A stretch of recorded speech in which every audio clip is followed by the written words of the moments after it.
Alors, aujourd'hui, on va parler de Netflix. Netflix, la grande société bien connue, hein, que beaucoup de gens connaissent, mais bon, pour les gens qui vivraient dans des cavernes et qui ne sauraient pas ce qu'est Netflix, Netflix est un service de streaming vidéo, donc en fait de vidéos à la demande par connexion Internet, qui permet d'avoir accès à tout un catalogue de contenu vidéo, que ce soit des séries, des films d'animation, quelques one-man shows, je pense d'ailleurs.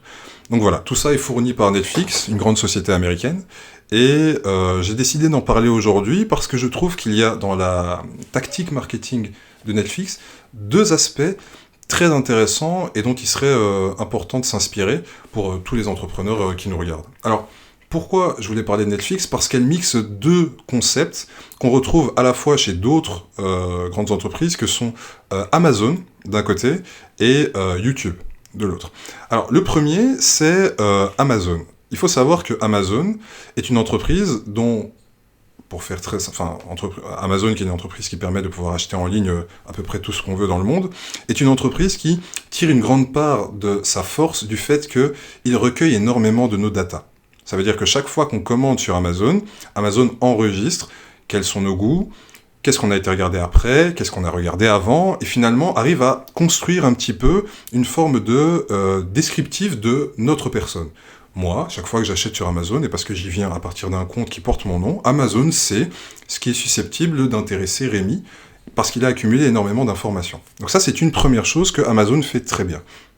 L'autre chose qui est intéressante, c'est ce que YouTube a principalement développé, c'est tout l'algorithme qui est celui des recommandations.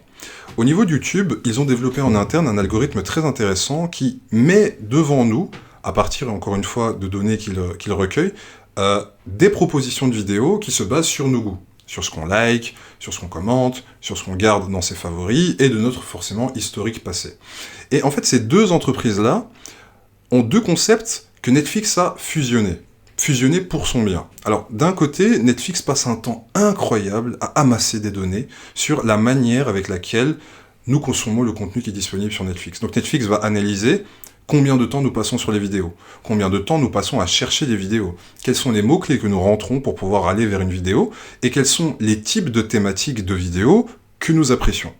Les thèmes, les acteurs, les personnages, la dramaturgie, l'historique, l'image, tout est retenu. Donc ça, c'est une première partie qu'elle prend d'Amazon finalement. Et elle garde toutes ces informations-là, vraiment en les stockant très très soigneusement. Le deuxième aspect, comme je l'ai dit, de YouTube, que Netflix fait également, c'est qu'il nous recommande des choses. Il accumule ces informations, mais il nous recommande forcément de là toute une série de vidéos, des séries de séries, se basant finalement sur ce que nous avons regardé avant.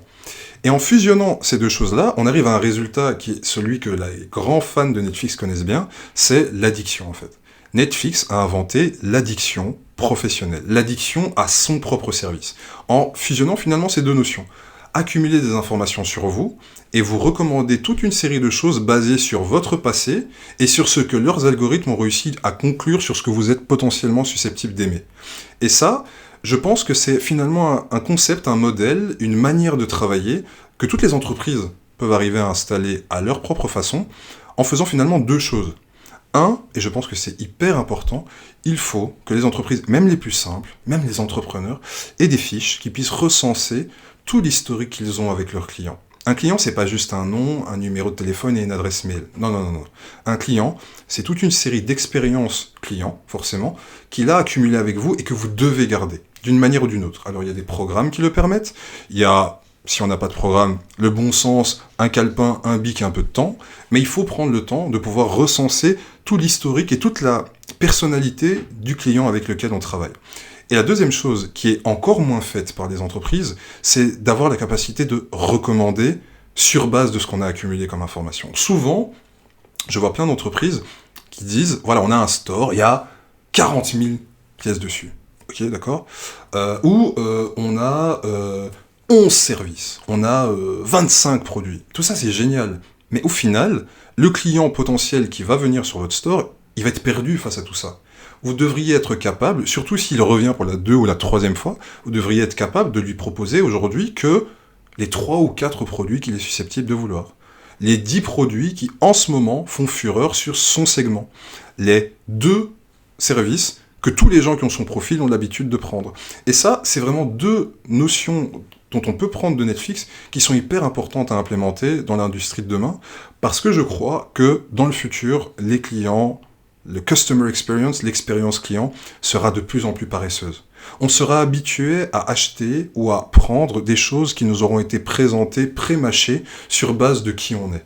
Et donc, dans le futur, si les entreprises veulent survivre, à mon sens, elles doivent développer ces deux aspects-là. Je reprends. Un, il faut à tout prix développer un moyen de pouvoir accumuler des données sur l'expérience de ses clients. D'une manière ou d'une autre, ça s'implémente avec un peu de R&D, on peut être créatif, mais il faut le faire, et il faut commencer aujourd'hui. Et deux, demain, il faut être capable de pouvoir proposer aux clients quelque chose qu'ils sont susceptibles d'aimer. Parce que c'est uniquement quand ce travail-là sera fait, et quand en fait vous aurez pré-mâché le travail d'achat, que vous aurez de plus en plus d'achats. Voilà ce que je pouvais dire sur Netflix, et voilà pourquoi je pense que c'est pas pour rien que c'est l'entreprise la plus cotée depuis maintenant une dizaine d'années.